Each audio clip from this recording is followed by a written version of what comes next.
I have no disclosures to share. Next slide. So what I thought we could do this evening is review basic germline genetics, understand what is hereditary cancer genetic testing, outline indications for genetic testing and the practical aspects of undergoing genetic testing as a patient, and then talk about BRCA 1 and 2 related cancer risk screening recommendations. Next slide. So just to level set, I always start when I see patients just talking about the fact that cancer is common and roughly 40% of individuals will develop cancer in their lifetime. Most cancer happens by chance, and many factors affect cancer risk. So you don't need an inherited risk or a strong family history to be at risk of developing cancer. And that is why everyone does cancer screening or is recommended to do cancer screening as an adult, because cancer becomes more common as we get older. But for individuals who have an inherited risk or a strong family history, they may have certain increased cancer risks where there's opportunities for earlier screening or prevention or increased screening compared to the general population. Cancer screening recommendations are based on mortality benefit, availability, benefit to society and patients, and then balance of benefits and harms. Next slide. This is just a visual to sort of emphasize what I had mentioned a moment ago, which is that most cancers happen by chance. Only 5 to 10% of cancers are due to inherited mutations. So that's the bright blue part of the pie. The navy part is familial cancer, which is another like 15 to 20% of patients who might develop a cancer and had a very strong family history. And then most cancers are the light blue or the sporadic cancer, which occurs by chance. There may be environmental or lifestyle risk factors, but this is a diagnosis where there isn't necessarily a clear genetic factor or historical event in someone's lives that we can, quote, blame the cancer on. This is cancer that happens by chance and is why everyone does cancer screening. Next slide. So germline genetics. So we're talking about specific inherited changes that increase cancer risk. So next slide. So in order to understand inherited cancer syndromes such as BRCA 1 and 2, it's helpful to just know what we're talking about when we say inherited genetic mutation, for example. So some of you may have extensive biology or genetics background. Some of you might not have thought about any of this since like high school biology. So once again, I always like to review with my patients, and anytime I'm giving a talk, whether it's medical providers or patients, that our genetics or sort of our DNA is our manual. It's the instructions within our cell that tells our body how to carry out certain functions. And we have the same DNA in every cell in our body. And the DNA is divided into chapters, which we call genes, which are areas of the DNA that tell our body how to carry out certain functions. And so, next slide. And so when we think about genetic testing, inherited risk, what we're saying is that we looked at the DNA, we looked at a specific area of the DNA or gene, one of those chapters, and we said there was an error in that gene. And if that gene or section of the DNA plays a role in telling our cells how to protect themselves from developing cancer, for example, then if you have an error in that part of the DNA, you can have an increased cancer risk. And so you can think about the DNA and the genes as like letter codes or having a certain spelling. And so if you look at the BRCA 1 or 2 gene, essentially that's a section of the DNA that has a certain way it's supposed to be spelled. And if you have a misspelling in BRCA 1 that is problematic so that the gene can't do its function anymore, then we call that a mutation. And so in this visual sort of, you've got the section of the gene that might be the BRCA1 gene. And in this, quote, normal spelling, it makes this protein, which is how the cell carries out certain functions. And on the right side, in the mutated one, you see that sort of break in the DNA, which is like a spelling change, essentially, because the DNA is a letter code, and it makes either an abnormal protein or no protein at all. And so you don't have that function within the cell that might be protecting from developing cancer. And the language that we use around this, oftentimes we might say mutation, but the more like appropriate term in the medical language would be a pathogenic variant. Yeah, thank you. So also helpful to just remember when we talk about genetics and genetic testing, for those of you who might be affected by cancer or know someone who's affected by cancer, there's sort of two types of genetic testing you can do. So there is the genetic testing looking at inherited changes. So this is basically the DNA we were born with. So when the egg and the sperm come together, the egg and sperm each have a full set of the DNA, right? The egg and sperm are each one cell. They have each have one copy of every gene. The egg and sperm come together to make the embryo. Then you have two copies of every gene. And that's your germline or your inherited DNA. Every cell in your body is copied from that embryo and then develops into whatever type of cell it's supposed to be. And so those are inherited changes. And that's what we're talking about when we talk about hereditary cancer risk.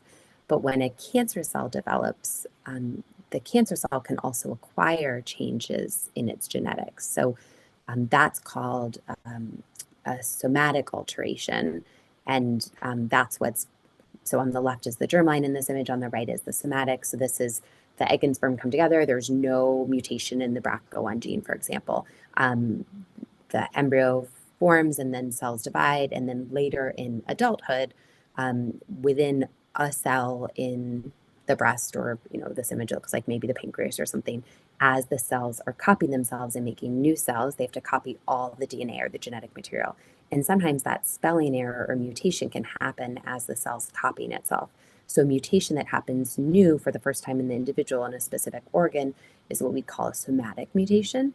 And the way that cancer essentially forms is that you have a normal healthy cell that copies itself and makes an error. So there's a DNA, a mutation in the DNA, maybe in the BRCA1 gene, and then that error leads to additional mutations or errors. And so that's essentially how cancer might develop. And so those are somatic mutations. So if I go and test your blood, I'm not going to find that mutation. But if I test the pancreatic cancer, I'm going to find that BRCA1 mutation that was part of the reason that the cancer developed, essentially. And in the bottom of this image, what it's showing, which is helpful, so you see the image of the person, and then below it you see the gametes or the sperm in this instance because it's an image of a male. What you see is that on the left in the germline setting, you see that two of the sperm are colored red because they also have the mutation, and two of the sperm are gray. And that's because if it's an inherited mutation, then it can be passed through the sperm to the next generation. Whereas on the right, with the somatic mutation that only developed within the cancer, it doesn't affect the other tissues. And so that somatic mutation is not at risk of being passed on to future generations should that person go on to have children after their cancer diagnosis, for example. And that's why all the sperm are gray in that image. And so germline information, the inherited mutations are really helpful for understanding cancer risk. They can tell us about cancer treatment. And then we use it for prevention and screening and family member risk. Where somatic mutations are not going to tell us about future cancer risk, but they are going to tell us a lot about the cancer someone has and might tell us about treatment options because of sensitivity to certain drugs based on the mutation. Next slide. And this is just a visual of what I sort of mentioned before. So on the top is just a really basic example of what we call sporadic cancer. So that healthy cell that turns into the cancer essentially didn't have any mutations it started with, but then as it was replicating itself, it made an error in copying its DNA. The X is sort of like a mutation, and then as it keeps copying itself and accumulating mutations, it eventually turns into a cancer. And so it's accumulating somatic mutations. And the bottom image is someone who had an inherited mutation, let's say in the BRCA1 gene. So their first sort of healthy pancreas or cell was predisposed in that it started with that first mutation. It still had to acquire the other mutations, which are the somatic mutations that are developing in the tissue that's forming the cancer. But you can sort of think of an inherited genetic mutation as the first step to developing cancer. So a cell develops cancer when it accumulates many mutations and starts growing out of control, not to the benefit of the greater human or the individual. And so someone who has an inherited mutation has that first step or first mutation mistake that leads to cancer, but there are still a lot of other mutations that have to accumulate to eventually develop into a cancer cell, which is why having an inherited risk of cancer is not a cancer diagnosis and not 100% risk. In most instances, it's just that person sort of starts one step ahead on that potential pathway to develop a cancer in their lifetime. Next slide. And then this is just to remind us that, I had said that in that picture of the pie, 5 to 10% of cancers can be inherited, and that really does apply to all different types of cancer. So a lot of the cancer genetics, hereditary cancer data and study like started in the breast space, but we know that really any cancer can be due to an inherited mutation, and that can include blood cancers as well. So next slide. So indications for genetic testing. Next slide. So just talking a little bit about why would someone see my team for genetic testing or be worried about having an inherited risk. So reasons we consider genetic testing might be a suspicious personal or family history, like a very strong history of cancer, which we'll go through what that looks like in a moment. Other reasons we might do germline genetic testing or inherited testing is because it could aid in treatment decisions, because as I showed, that inherited mutation will also show up in the cancer. And so it, similar to the somatic mutations, it could tell us about sensitivities that the cancer may have to treatment. Another reason that someone might undergo inherited genetic testing is if they do sequencing on the actual tumor and they see a mutation in the tumor and they say, this looks like it's suspicious that it's actually an inherited mutation and not a mutation that formed in the cancer itself. We might do testing for that reason. And then someone who has a blood relative with a known inherited mutation, so like a parent who has an inherited BRCA1 mutation, when their children are adults, we'd recommend they test because of that 50-50 chance of passing on the mutation. Next slide. So what does a suspicious family history look like, or what specific cancers are we looking for in the family when we think about genetic testing? So this is more focused on like BRCA1 and 2 indications specifically when I wrote it out, since that's what we're talking about today. So each cancer type might have certain family history factors that would make us more suspicious for genetic testing in that cancer. But for the BRCA1 and 2 associated cancers, which are going to be breast, ovarian, pancreas, prostate, and melanoma, we look for young age of diagnosis. So young age of breast cancer diagnosis, for example, which we think about as being 50 years old or younger, someone who's had bilateral breast cancers or multiple primary breast cancers, anyone who's had triple negative breast cancer. We know all of these entities can happen by chance.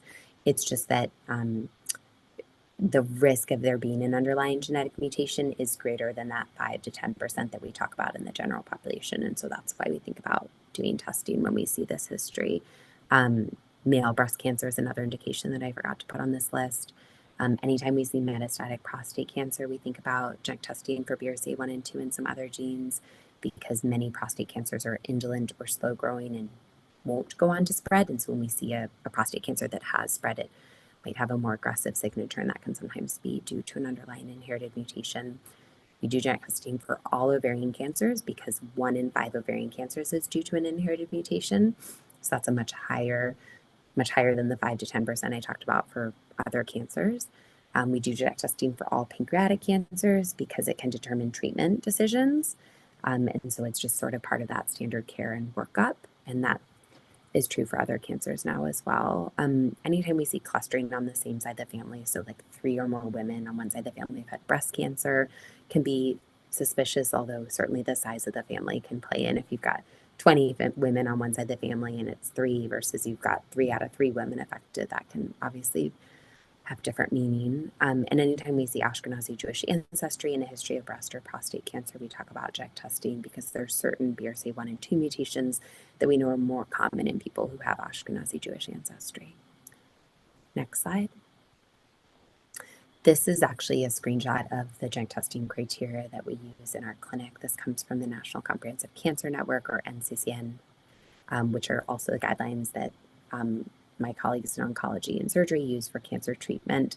And so this is pretty much what insurance uses to determine genetic testing eligibility, and really repeats a lot of the things that I already shared. And you'll notice this is for BRCA1 and 2, but also other genes that can be linked to breast cancer, for example. Next slide. And then I just wanted to bring up this idea of universal genetic testing, or sort of testing more broadly in the breast cancer space. And this is true in other cancer spaces as well. So we use the guidelines and we use those suspicious family history points that I shared to help determine who is maybe more likely to have an inherited mutation. But we know using family history alone or personal history is not perfect in telling us who has an inherited mutation. And if we only find follow those guidelines, there's some people who won't be recommended for genetic testing that might still have an underlying inherited mutation. And that might be because their family is really small and there are not a lot of women. So there weren't women who were at risk for developing the cancers. Or if it's a really small family and I'm telling you it's not 100% risk, it's just an increased risk, then by chance you could have the generation above you never having developed the cancer, even though they were at risk for it.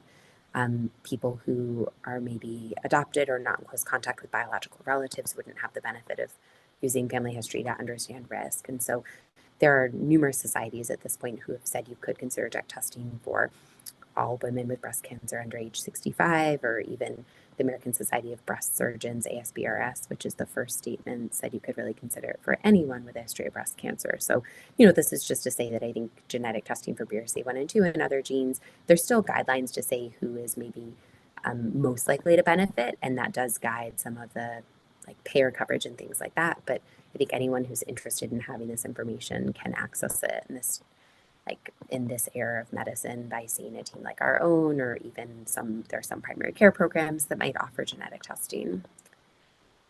Next slide. So practical aspects of genetic testing. Next slide. So I don't know if many of you on the call might have already done genetic testing, or maybe you're thinking about it, you're interested. So this is just to sort of talk about what does this actually entail. So traditionally, the way that genetic testing happens is a patient would see a provider like myself, someone in cancer genetics, medical genetics, a genetic counselor to talk about the family history and talk about what genetic testing involves. They sort of choose the extent of testing they want to do. So if you're doing cancer genetic testing, do you want to look for breast cancer genes? Do you only want to look at BRCA1 and 2 for mutations? Do you want to look at every type of solid cancer risk gene that there is? And then we place an order. The testing itself, it requires a sample that's usually either blood or saliva. Like I said, this is a mutation that's in every cell in your body, so we can test. We choose a cell type that's easy to collect. But if we find a mutation in your blood, we're saying this is a mutation that's also in your breast, in your ovaries, et cetera. And that's why it's increasing risk in those tissues. The only exception where we can't use blood if someone has like a blood cancer, then if we test their blood, we're actually testing their cancer for mutations, and we're not necessarily looking at the mutations they were born with. Testing results in genetic space might take 3 to 4 weeks to come back. And then we usually relay the results by phone or electronic message. And if there's a positive result, then usually a patient will come in for a personalized appointment to talk about their care plan. There's many novel care delivery models out there where instead of seeing a traditional genetics team to do this testing, primary care programs might offer testing. So we have something called the Genetic Wellness Assessment at Endeavor, the North Shore legacy locations, where primary care is able to offer genetic testing. And then if there's a positive result, they come to see my team to talk about what are the implications and come up with a plan. And there are a lot of oncology treatment providers who are ordering this testing now because we recognize that knowing this information can change the patient's treatment plan. And so the oncologist needs this information to make a plan. And then they consult with our team to talk about, okay, what are the other implications of this result outside of the current cancer diagnosis? What does future cancer risk and screening need to look like? Who in the family needs to test for this, et cetera. Next slide. The types of results, just in general, when you're doing genetic testing, positive means you found a pathogenic variant or mutation that's known to be associated with inherited cancer risk. What the cancer risks are depends on what the gene is. So BRCA1, we all have the BRCA1 gene. We all have 2 copies. If you have positive genetic testing for BRCA1, I'm saying there's a spelling change or pathogenic mutation in that gene that increases cancer risk. And because it's BRCA1, we're primarily talking about cancer risks that are breast, ovarian, prostate, pancreas. Whereas if it's a colon cancer risk gene, then we're talking about colon cancer risk, et cetera. Negative means we didn't find any inherited mutations. And then uncertain, sometimes we can find a change in spelling in a gene. There is more than one right way to spell a gene. We're a very diverse population, so that makes sense, but we don't know all the correct ways to spell a gene. And so sometimes we look at the spelling of your BRCA1 gene and we say this isn't the same as the reference sequence, but this isn't a spelling change that we know is definitely a problem or a mutation.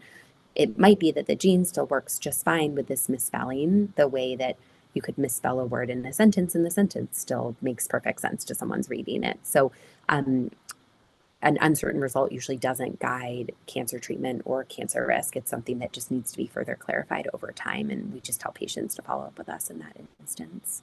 Next slide.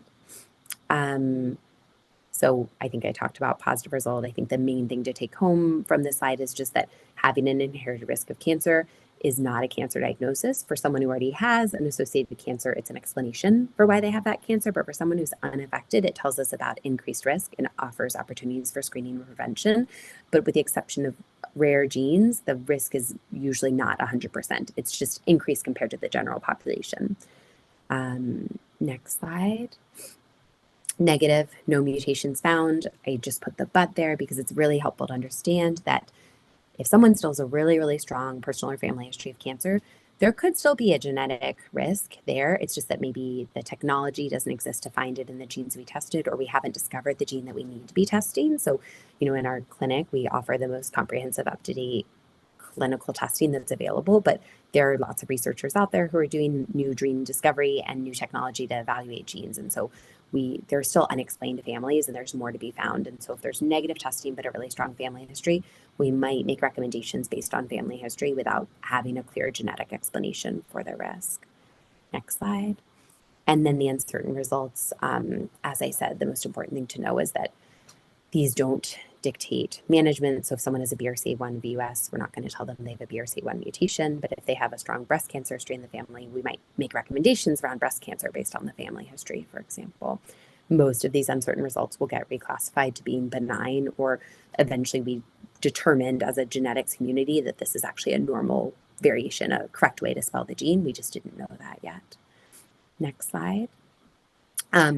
So there are 13 genes that are linked to inherited risk of breast cancer. BRCA1 and 2 are two of them, and these are considered high-risk breast cancer gene. I just mentioned this just to say that there are many genes that can be mutated and associated with increased cancer risk, and it's a little bit like alphabet soup. So if you're someone who's coming in for genetic testing and you have a strong family history of breast cancer, a lot of times patients come in, they say, I want BRCA1 and 2 testing, and I say, great, but I also want to test these other 11 genes.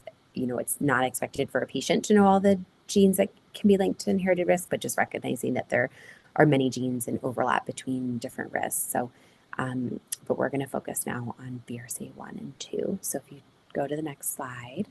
Okay, so BRCA1 and 2. So we all have 2 copies of BRCA1 and 2 copies of BRCA2. We inherited 1 copy from mom, 1 copy from dad.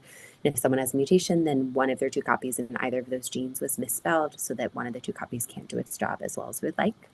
And that means that we are not as protected from cancer as someone who does not have a mutation, but once again, it's not a cancer diagnosis. This is just a brief overview of what those cancer risks look like. And I'm going to go through each cancer, talk about what the risk is, what the screening prevention recommendations are. This is the same way I approach an appointment with a patient who I'm seeing who's a new patient with a BRCA1 mutation, for example. So next slide. Oh, and I'm going to, cancer stats, screening prevention, and all of this is really coming from the NCCN guidelines, which I referenced before. Okay. So breast cancer. So female breast cancer risk for BRCA1 mutations, the lifetime risk estimates are about 60 to 70%. BRCA2 is about 55 to 69%, so pretty similar, but a slightly higher risk with BRCA1. One thing, there's the differences to note about BRCA1 and 2. One is that we see more triple negative breast cancer in BRCA1, whereas in BRCA2 we see more ER-positive breast cancer. In the general population, when we see breast cancer that happens by chance or sporadic breast cancer, it's more typically ER-positive. So the breast cancers we see in BRCA2 carriers might have similar receptors to sporadic, whereas BRCA1 carriers might be more likely to develop triple negative breast cancer, which can help us understand the best way to treat the cancer and sort of how quickly that cancer might grow, because triple negative breast cancers can grow more quickly, but they're also very responsive to chemotherapies. We see younger ages of diagnosis in BRCA1 and 2 carriers. So this table, which is from medical literature, and so isn't necessarily the easiest thing for everyone to digest, but if you look at it, it says BRCA1 mutation carrier. And then if you look at the second to the last column, moving to the right, it says percent cumulative risk. So basically what you see is under BRCA1, it says age 21 to 30, the cumulative risk is 4%. Age 31 to 40, the cumulative risk is 24%. So basically, by age 40, a woman's risk of having developed breast cancer to that time with a BRCA1 mutation is about 24%, which is meaningfully increase compared to the average woman's lifetime risk of developing breast cancer, which is 13%. And then by age 80, you'll see it's 72%, which lines up with what the NCCN guidelines say. And then with BRCA2, I think the thing to note about the trend is that it's a trend towards a slightly older age at diagnosis, but still much younger than the general population, where the average age of breast cancer for the general population is about 62. You can see by age 40, it's a 13% chance, and by age 50, it's 35. So it shifted a little bit older, but still very young. And there's a significant increased risk of a second breast cancer for a woman who has a BRCA mutation and has had breast cancer before and chooses to do breast conserving surgery. So they keep their breast tissue. They need to continue doing screening. Okay, so next slide. Okay, so these are the recommendations for breast cancer screening and risk reduction. So we start screening early because of the increased risk at a younger age. We start MRIs at age 25. We can start younger if there's a very young history. So the rule is usually start 5 to 10 years younger than the youngest relative or at age 25. Rarely would we start screening before age 20, but it's all dependent on family history. And then just screening doesn't reduce breast cancer risk. It catches breast cancer earlier, where it's more likely to be treatable and curable. We start mammograms at age 30. We don't do mammograms in very young women because they are not, there's a lot of limitations due to dense breast tissue. But there are things that mammogram picks up that MRI might not see. And so at age 30, we add the mammogram as well. So it's when someone's 30, then it's once yearly mammogram, once yearly MRI, and we try to space them out 6 months apart. We do annual clinical breast exams, of course, and we teach women about self-breast awareness. The image that's showing a breast MRI, which is just notable because you're on your stomach instead of on your back. Most MRIs are on your back, so it's a little bit different. You have to get IV contrast, which is why it's called with and without.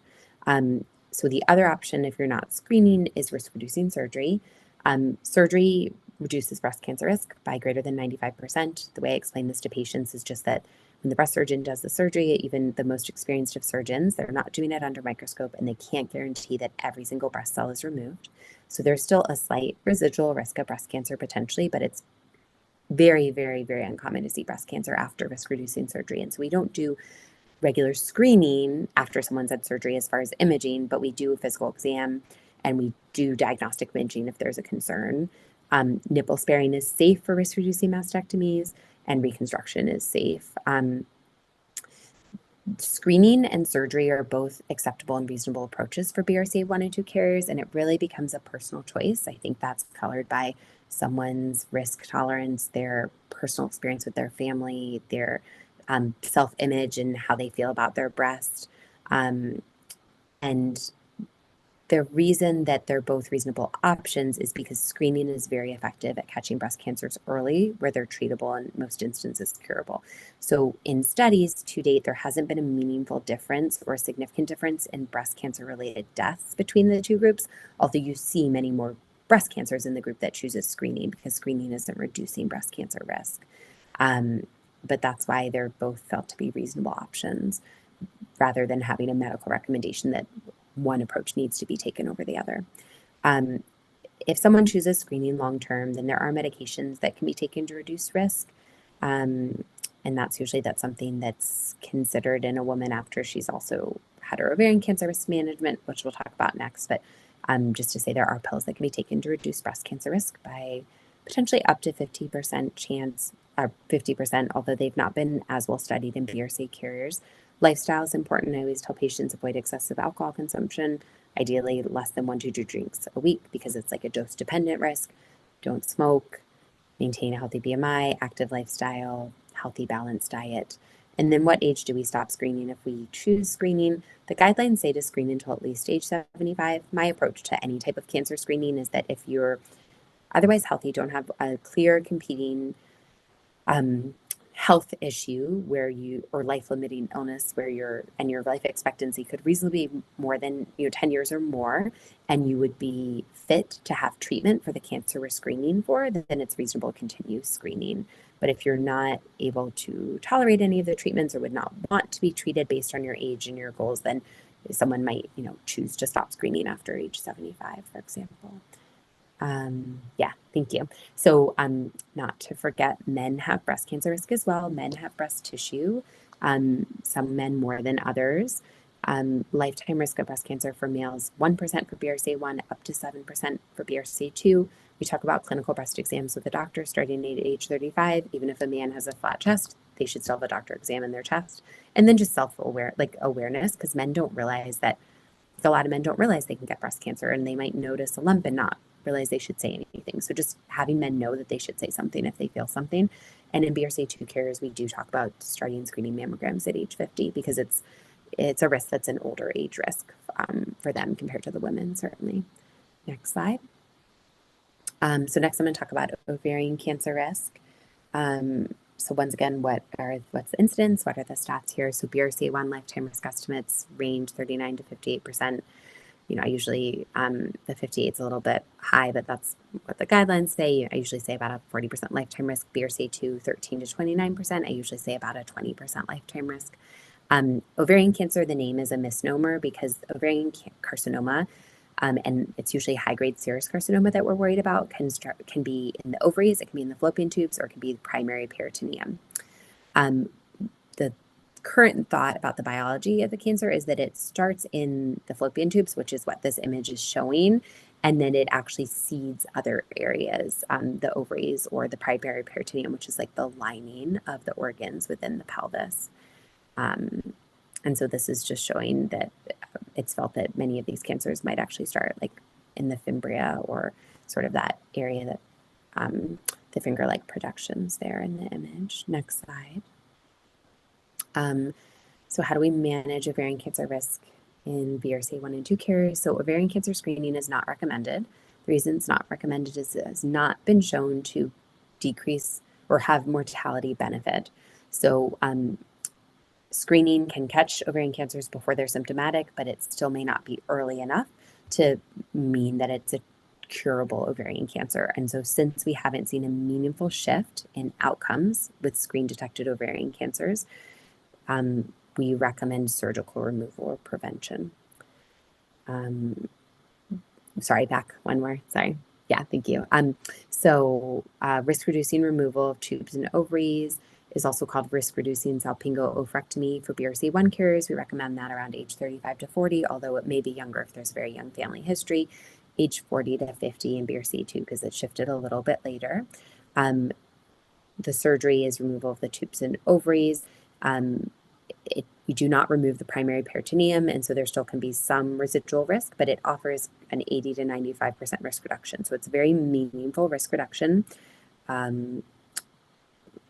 As far as timing, one thing that can be challenging for young women certainly is if they're done family planning when they approach that age where surgery is recommended. And so this is not like, a set in stone recommendation, but this is if someone's done family planning or has fertility preservation plans or otherwise, then ideally we would talk about them having this surgery by age 35 to 40 for BRCA1, 40 to 45 for BRCA2. There's a lot of research looking at can we remove the tubes and leave the ovaries intact, because we think a lot of ovarian cancers start in the tubes, and there are research studies looking at this called WISP and SOROC. We have one of those studies open at our center. The data is not, we don't have the data yet, but hopefully we might learn that we can do a stage surgery. And the reason that ideally we could take the fallopian tubes and leave the ovaries is when we remove the ovaries is when someone goes through menopause, and we'll talk about that in a moment on the next slide. The only other thing I want to mention here is what about the uterus? So there's not a clear increased risk of uterine cancer with BRCA1 or 2 mutations.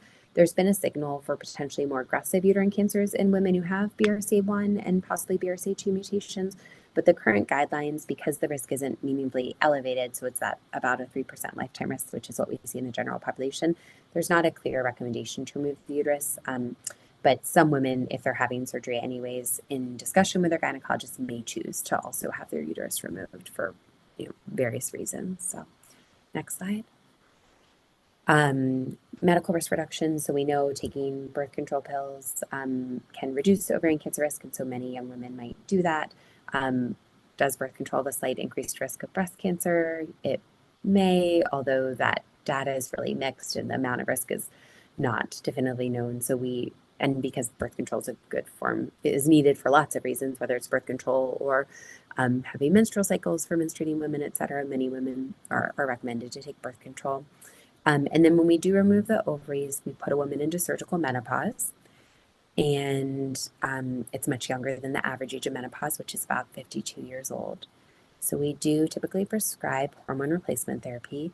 This is because the downsides of an early menopause, aside from the meaningful symptom burden that a woman might experience from having menopausal symptoms, is a decrease in bone health, risk to cardiovascular health, and then potentially neurocognitive impact. And so we do hormone replacement, and that is felt to be safe and appropriate. We've removed hormones that someone would have had naturally otherwise, and so we're replacing those hormones. It's not clear, there's no definitive evidence to say it increases cancer risk, and it has known benefits. So that is the standard at this point, although there is certainly a lot of ongoing research about hormone replacement, and there are some nuances about what hormone replacement someone might get if they've removed their uterus or not, and also whether someone's had mastectomy or not might sort of inform their decisions. But in general, the guidance would be that we recommend hormone replacement for someone who has their ovaries removed between age 35 and 45. Next slide. Okay, so pancreatic cancer risk in BRCA1 and 2. So lifetime risk estimates with BRCA1, it's less than or equal to 5%. For BRCA2, it's 5 to 10%. The average person's risk is about 1 to 2%. So it's meaningfully increased compared to the general population, but the absolute risk is still low, in that it's much more likely someone will never develop pancreatic cancer than that they will. We see a younger age diagnosis, but we still mostly see these pancreatic cancers at older ages, and so we usually start screening at age 50. For BRCA2, we recommend screening regardless of family history. So family history or not, you're recommended to screen at 50 or younger if there's a very young family history. For BRCA1, the current guidelines recommend screening if there's a close relative with a history of pancreatic adenocarcinoma, like a parent, sibling, first or second degree relative. But there are some guidelines that say you could screen anyone who's BRCA1 positive and 50 and over, even if there's not a family history. Some of it just comes down to honestly which guidelines one's insurance follows, and the NCCN guidelines only recommend screening if there's a family history in BRCA1, for example.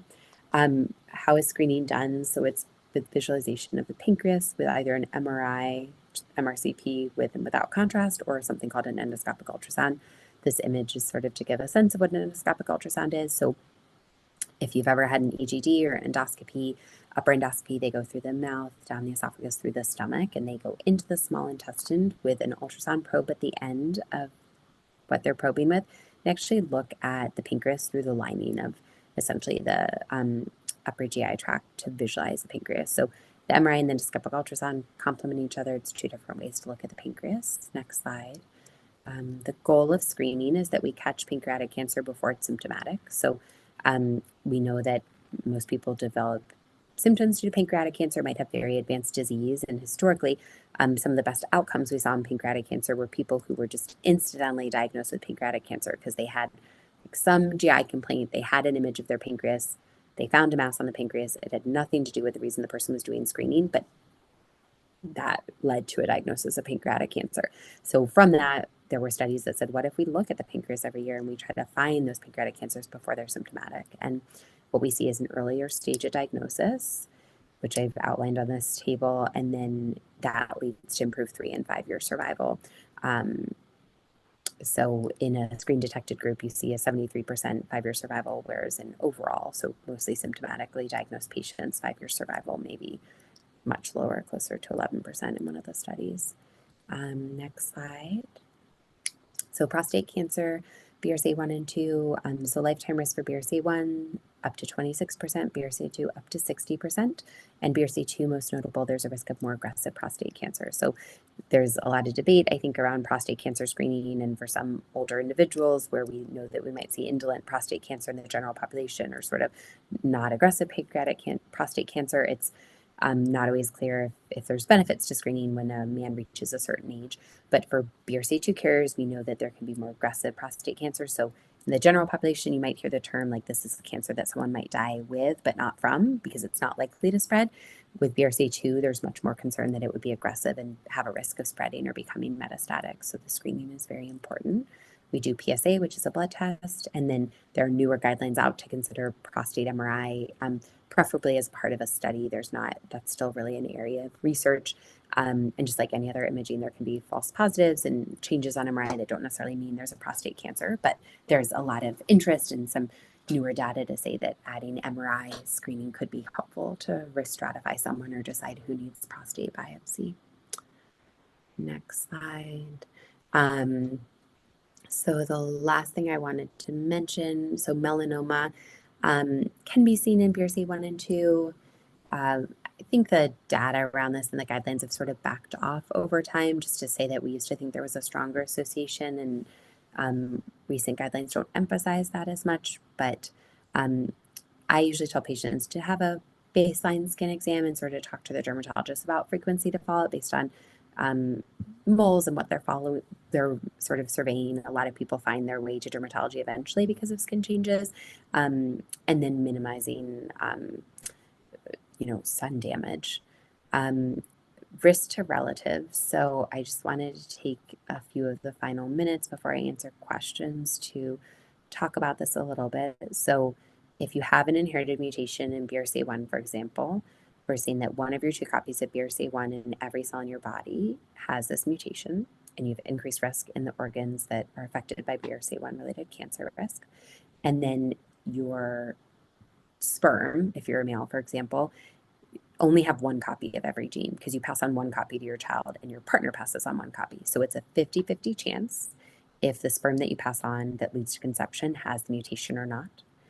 And so 50% chance of passing on the mutation to each of your children. So it's independent odds. So every time you have a child, it's a 50-50 chance. So you could have 3 children. They could all test negative, they could all test positive, or it could be some random mix of the two. And then if your partner also happened to have a BRCA1 mutation, then there could be a risk of the child inheriting 2 mutations. And this is what we call autosomal recessive, when both copies of the gene have a mutation. And this causes a different condition called Fanconi anemia, which is a bone marrow failure syndrome and has very high lifetime risk of blood cancers and other types of cancers, and often has a decreased life expectancy because there's congenital anomalies and it's a much more significant diagnosis. And so this is something that from a family planning perspective, we talk to people about. So if someone has one mutation, we say, if you have an inherited mutation, we say if you're family planning, you should have your partner test. If your partner also has a mutation, then if it's consistent with your beliefs and preferences, we recommend you talk to a fertility specialist to understand the risk of passing on 2 mutations and potentially choose to undergo fertility treatments and embryo selection to choose an embryo that doesn't have 2 mutations. But even if the partner tests negative and it's just one of the parents who has a mutation, it's still very reasonable and very much a personal choice. But you could meet with a fertility specialist to talk about choosing an embryo that doesn't have even the one mutation. So not passing on any, not a possibility of passing on the mutation. And so that's something we talk about. And there are a lot of opportunities around family planning and fertility preservation. So there's embryo selection, there's egg freezing. If a woman finds herself at an age where she's thinking about needing the ovary surgeries, but she's not done family planning. So just to mention that this is a conversation that we encourage young women to start having with their provider like myself or their gynecologic provider when they're in their, later 20s or early 30s, and they're sort of thinking about what their family planning goals are in the future. And then also really important, a dad can pass this on to his daughter, mom can pass this on to her son. It has nothing to do with the gender of the child, whether they're at risk for inheriting the mutation. It's just which cancers they're at risk for is based on their gender at birth. And so there are specific guidelines and considerations for individuals who are transgender as well. And we certainly see patients in our clinic and talk about those considerations too. I think that's my last slide. Savina, will you go one more? Oh, yeah. Okay, this is just a summary that I made. This is for the female management. But I think we do one more, and then we'll see if it's just like you can go back. I don't think we need to do cases. So this is just a summary slide around the cancer risk. So I'm happy to answer questions. Yeah. Thank you so much for the informative presentation. For those of you who are on the call, you are welcome to use the chat or the Q&A function to submit some questions.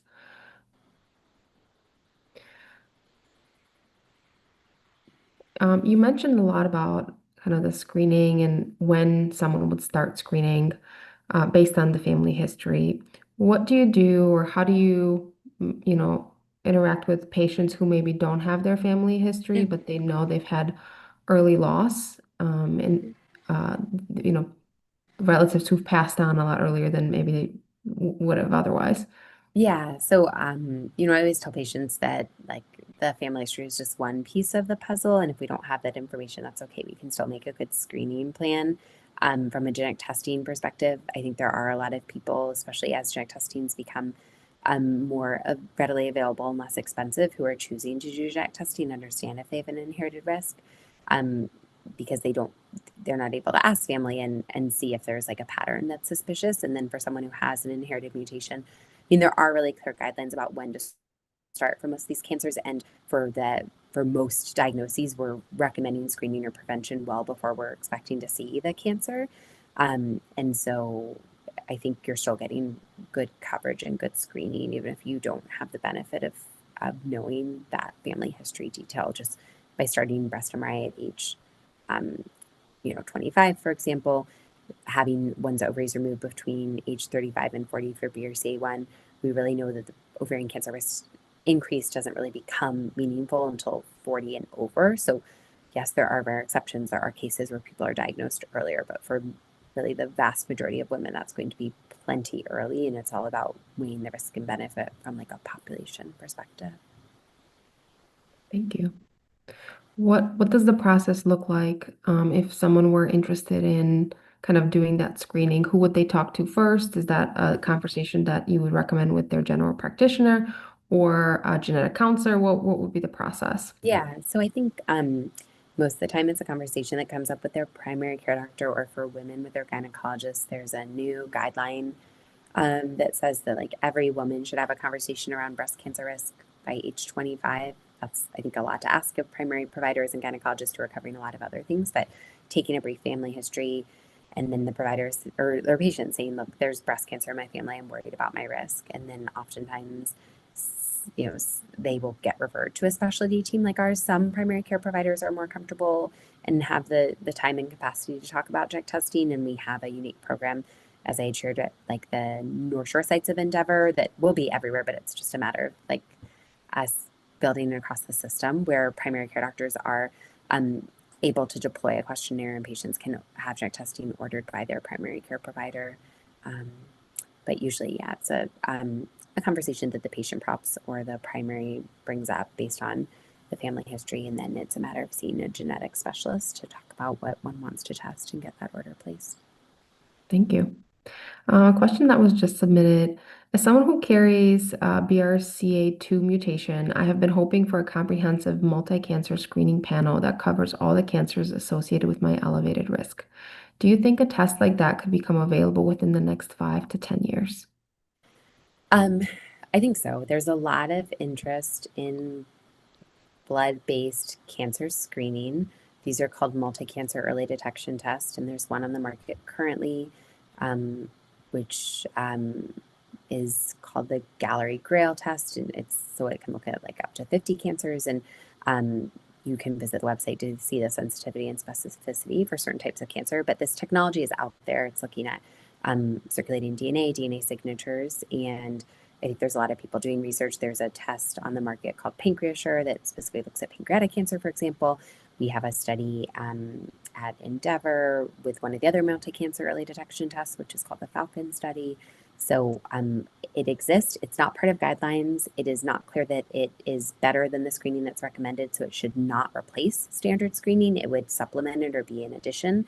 And at this point, if you did it as part of a study, it would not be at a cost, but otherwise, unless like your employer has a special program to offer it, people are paying out of pocket for this testing. So the way I usually approach this discussion with my own patients is, I feel conflicted about the idea. Like, I don't like patients having to choose between finances and their health. Like, if I say, there's always going to be a test out there you could do for a couple $100, and like, is it truly beneficial or not? We don't know whether it's beneficial to add it or not. That's what people are studying. But for a patient who says, look, I'm doing everything you told me according to guidelines, I have the resources and interest to do more what's out there, then I talk to them about these multi-cancer early detection blood tests. And I think it is an opportunity. Like anything, there's false positives. There's false negatives, so nothing's perfect, but I think it could be in addition to the screening one is already doing. And there's a lot of research and work to study these, and studies looking at them in patients who have genetic risk, for example. So, that's something that a patient could bring up with their provider like myself or their primary care doctor if they wanted to pursue that. Thank you so much. Yeah. Question. I don't have any more submitted questions in the chat. I'm just going to give it another second Yep. here. If anyone were interested in learning more or connecting with your team, what Yeah. would be the next kind of best way to reach you or your Yeah. team? Thank you. That should have been my last slide, and I just messed up on my edits there. So I see patients at the Neiman Center for Personalized Medicine at Endeavor Health. We're located in Evanston. Um, and our office phone number is 847-570-1029. Um, I think that if you're looking for a resource online to learn more information, Force or Facing Our Risk can be a good website that has a lot of good BRCA 1 and 2 information, and has a lot of ways to connect patients with mutations with other patients, for example. Um, and then patients can be seen. You don't like need a referral to call our office to schedule, but if your insurance requires a referral, then we'll ask for one. But yeah, happy to see patients who have no mutations who want screening guidance. If you haven't seen a specialized provider in a few years, the guidelines are ever evolving. So I do recommend just checking in every few years. You see patients for testing. And if you've had prior negative to testing, the panels have changed, the technology has changed. And so sometimes there might still be a recommendation, to see us for update testing as well. And I work with a team of like 5 genetic counselors, 3 advanced practice providers, another physician, Dr. Peter Kulik, who I think is very well known in the community. And then we have expert colleagues like in GI, if it's a GI cancer risk. We have a pancreas surgeon, pancreas screening specialist who I partner with. We work closely with the breast surgery team and gynecologic oncology. We work with a gynecologist who's got specialty training in hormone replacement and menopausal considerations for women who are going through that. So we have a whole multidisciplinary team that we work with as well.